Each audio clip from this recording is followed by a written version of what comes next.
Hi, today I'm with me Tecno Spark Go and I'll show you how to customize the audio option on this device. So we should first open the Muviz application.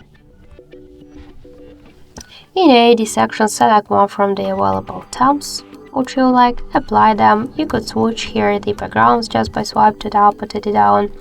To change the music controls options, to turn on or turn off the notifications and date with the help of the switchers, and to show battery status always while charger on never.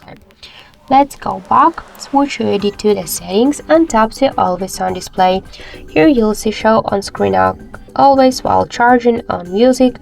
We could decrease and increase the brightness level.